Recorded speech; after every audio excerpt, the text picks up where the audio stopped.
사랑하는 성도님 반갑습니다. 생명의 주님이 우리와 함께 하십니다. 우리와 함께 하시는 주님을 찬양합니다. 기도합시다. 주님 감사합니다. 오늘 또 주님 은혜로 또 복된 새날을 주셨습니다. 오늘 하루도 주님 사랑이 저희 가운데 가득하여 모든 상황에서 평안하고 또 감사하고 또 넉넉히 믿음으로 승리의 길을 걸어갈 수 있도록 붙잡아 주시옵소서. 예수님 이름으로 기도합니다. 아멘. 네, 오늘 말씀은 누가복음 7장 1절에서 17절입니다. 예수께서 모든 말씀을 백성에게 들려주시기를 마치신 후에 가버나움으로 들어가시니라. 어떤 백부장의 사랑하는 종이 병들어 죽게 되었더니 예수의 소문을 듣고 유대인의 장로 몇 사람을 예수께 보내어 오셔서 그 종을 구해 주시기를 청한지라. 이에 그들이 예수께 나와 간절히 구하여 이르되 이 일을 하시는 것이 이 사람에게는 합당하니이다. 그가 우리 민족을 사랑하고 또한 우리를 위하여 회당을 지었나이다 하니 예수께서 함께 가실새 이에 그 집이 멀지 아니하여 백부장이 벗들을 보내어 이르되 주여 수고하지 마시옵소서. 내 집에 들어오심을 감당하지 못하겠나이다. 그러므로 내가 주께 나아가기도 감당하지 못할 줄을 알았나이다. 말씀만 하사 내 하인을 낫게 하소서. 나도 남이 수하에 든 사람이요 내 아래에도 병사가 있으니 이더러 가라면 가고 저더러 오라면 오고 내 종들어 이것을 하라면 하나이다. 예수께서 들으시고 그를 놀랍게 여겨 돌이키사 따르는 무리에게 이르시되 내가 너희에게 이르노니 이스라엘 중에서도 이만한 믿음을 만나보지 못하였노라 하시더라. 보내었던 사람들이 집으로 돌아가 봄에 종이 이미 나아 있었더라. 그 후에 예수께서 나인이란 성으로 가실새 제자와 많은 무리가 동행하더니 성문에 가까이 이르실 때에 사람들이 한 죽은 자를 메고 나오니 이는 한 어머니의 독자요 그의 어머니는 과부라. 그 성에 많은 사람도 그와 함께 나오거늘 주께서 과부를 보시고 불쌍히 여기사 울지 말라 하시고 가까이 가서 그 관에 손을 대시니 맨 자들이 서는지라. 예수께서 이르시되 청년아 내가 네게 말하노니 일어나라 하시매 죽었던 자가 일어나 앉고 말도 하거늘 예수께서 그를 어머니에게 주시니 모든 사람이 두려워하며 하나님께 영광을 돌려 이르되 큰 선지자가 우리 가운데 일어나셨다 하고 또 하나님께서 자기 백성을 돌보셨다 하더라. 예수께 대한 이 소문이 온 유대와 사방에 두루 퍼지니라. 아멘. 네, 오늘 말씀에는 두 가지 사건이 기록되어 있습니다. 하나는 예수님께서 백부장의 종을 고치신 이야기와 또 하나는 과부의 아들을 살리신 이야기입니다. 자, 먼저 이제 앞에 나오는 백부장의 종을 고치신 이야기를 보죠. 자, 예수께서 모든 백성에게 말씀 들려주시길 마친 후 평지수훈이 끝났습니다. 그 마태복음에서는 그 5, 6, 7장 3장에 걸쳐서 완전히 예수님의 말씀으로만 꽉 차 있는데 이 누가복음에서는 6장 중간에서부터 사복 4화, 4개의 복과 4개의 화, 마태복음은 8복인데 누가복음은 사복 4화를 선포하시면서 이제 6장으로 이 평지수훈이 끝납니다. 이제 여기서 마치시고 예수님이 이제 가버나움으로 들어오셨습니다. 가버나움은 예수님이 그 베드로의 장모를 고치신 곳이기도 하고요. 베드로의 집이 있던 곳이죠. 자, 가버나움에 들어가시는데 백부장, 이 지역에서 어떤 군사적인 그러한 장교이죠. 백부장 하면 말 그대로 100명의 부하를 거느린 장교입니다. 대체로 백부장 하면 그 당시에 로마 군인이니까 유대인은 아니고요. 이방인을 보통 이렇게 세웠습니다. 그러므로 이제 이방인인 유대인, 비유대인 로마 군인 장교, 백부장이죠. 자, 그런데 백부장에게 종들이 있었을 텐데 그 중에 한 종이 병들어 죽게 되었습니다. 성경은 그가 사랑하는 종이다.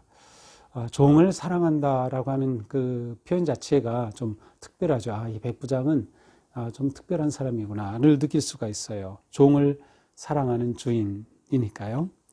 자, 이 백부장의 종이 병들었는데 예수님이 가버나움에 오셨다는 소식을 들었습니다.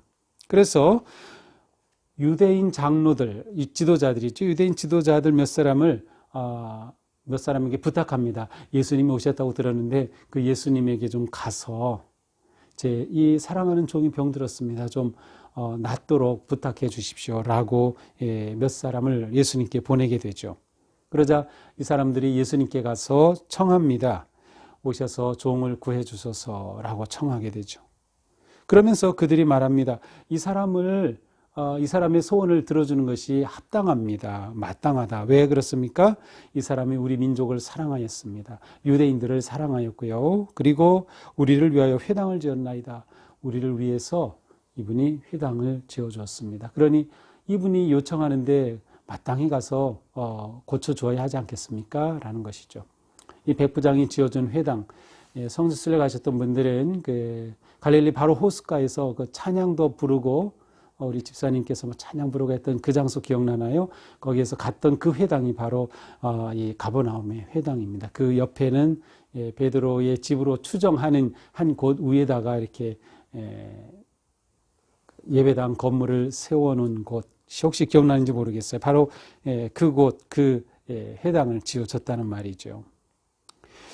그래서 이제 예수님께서 그들과 함께 이제 이 백부장의 집으로 갑니다. 자, 그런데 예수님이 이 집으로 오기 전에 아직 멀찍이서 백부장이 이제 그 자기 친구들을 예수님께 다시 황급히 보냅니다.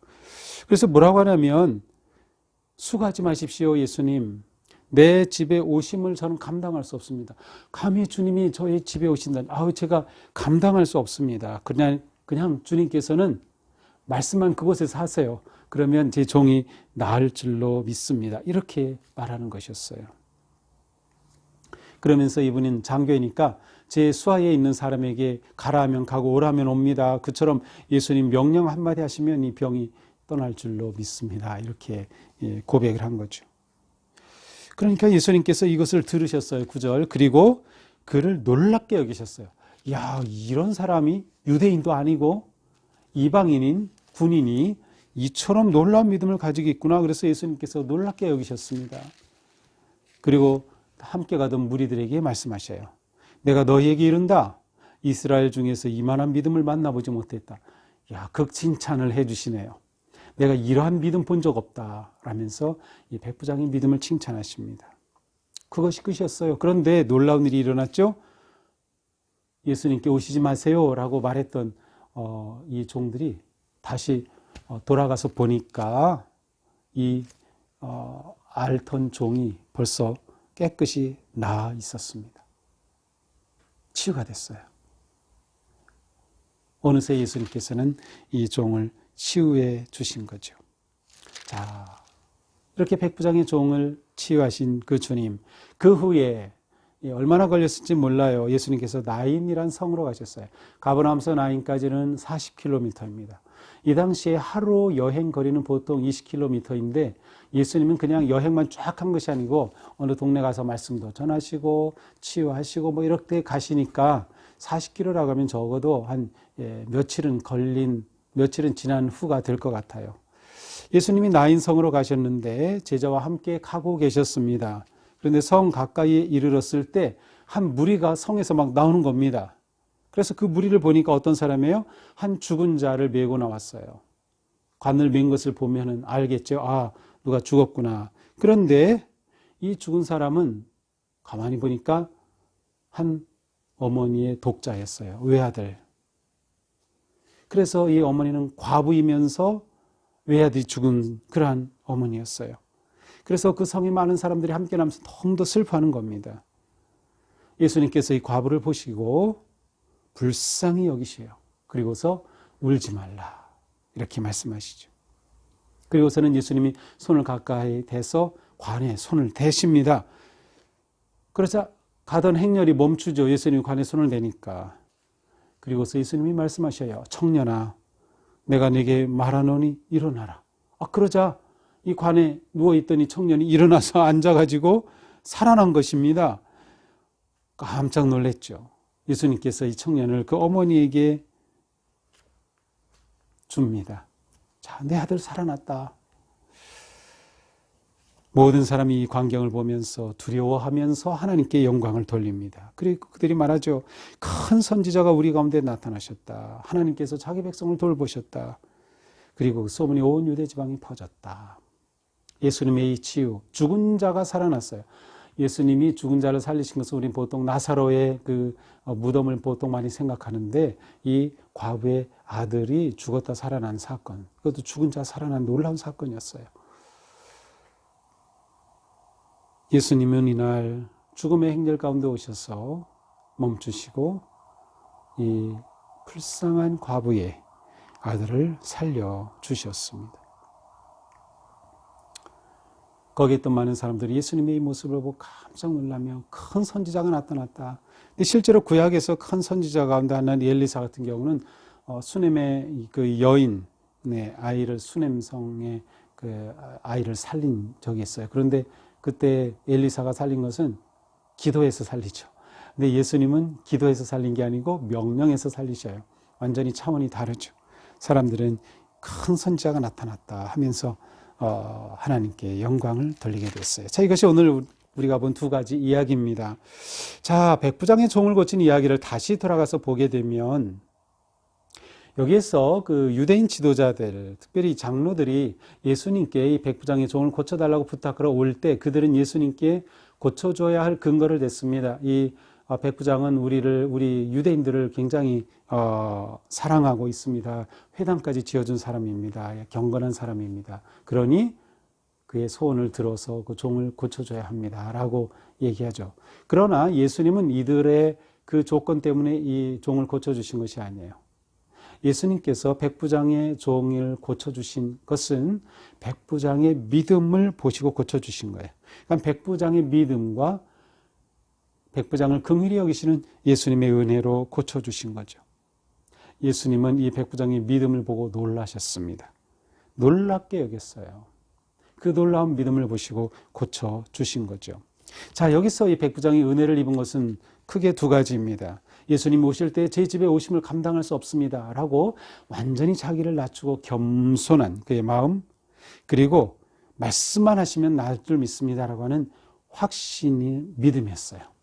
그러니까 겸손함과 확신의 이 믿음이 예수님의 마음을 감동하게 됐죠. 그리고 예수님께서 그를 치유하신 것을 보게 됩니다. 이 치유는 선행의 대가가 아닌 믿음의 결과이고 예수님의 은혜의 결과임을 알 수 있습니다. 그러니까 우리는 이 백부장처럼 예수님에 대한 온전한 신뢰, 말씀만 하시면 나을 줄 믿습니다. 예수님에 대한 온전한 신뢰와 확신이 우리에게 매우 중요합니다. 그리고 언제나 주님 앞에 자신을 낮추는 거죠. 백부장은 제가 이것을 지어줬습니다. 보십시오. 뭐 자랑하지 않았어요. 교만하지 않았어요. 자기 업적을 드러내지 않았어요. 그냥 주님 앞에 겸손했을 뿐이죠. 자, 이러한 겸손이 주님을 감동케 합니다. 우리도 주님을 감동시킬 믿음을 가지고 있나요? 우리도 주님을 깜짝 놀라게 할 믿음을 가지고 있을까요?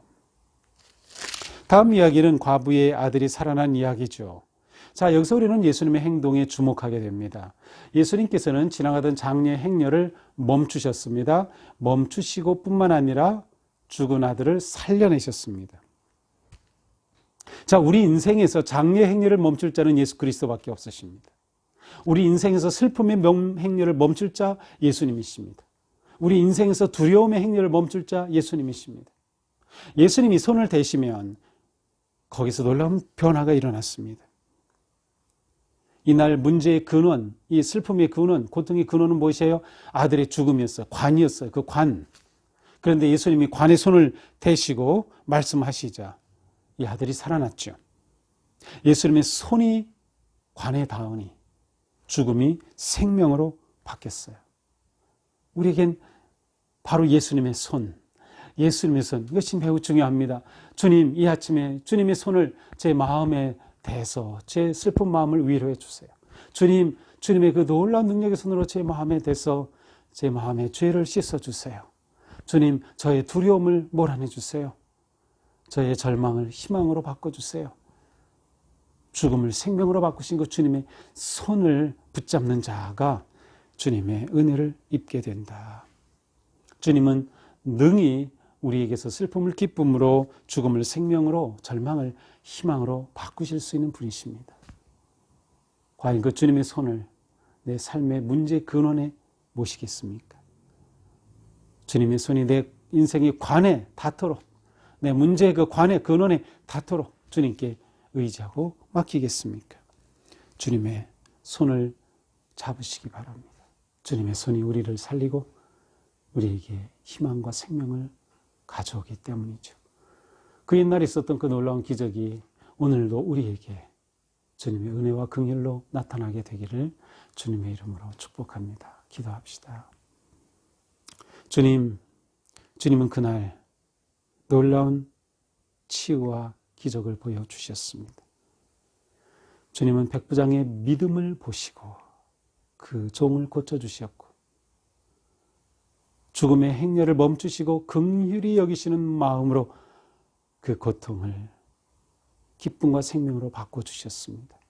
주님, 오늘 이 시대를 사는 저희들에게도 고통과 죽음의 행렬은 계속되고 있습니다. 주님, 오셔서 만지시고 멈춰 주옵소서. 주님의 손을 우리의 삶에 대시고 우리의 인생에 대시고 우리 가정에 대시고 우리의 마음에 대시고 우리의 문제 가운데 그 손을 대시고 말씀하시고 명령하여 주옵소서. 주님의 은혜로 회복되고 치유되며 일어나며 새 생명의 역사가 오늘도 저희 가운데 있게 하여 주시옵소서. 예수님 이름으로 기도합니다. 아멘. 네, 오늘도 주님의 은혜로 오늘 하루가 주님의 손 붙잡고 승리하는 복된 하루가 되기를 축복합니다. 사랑합니다.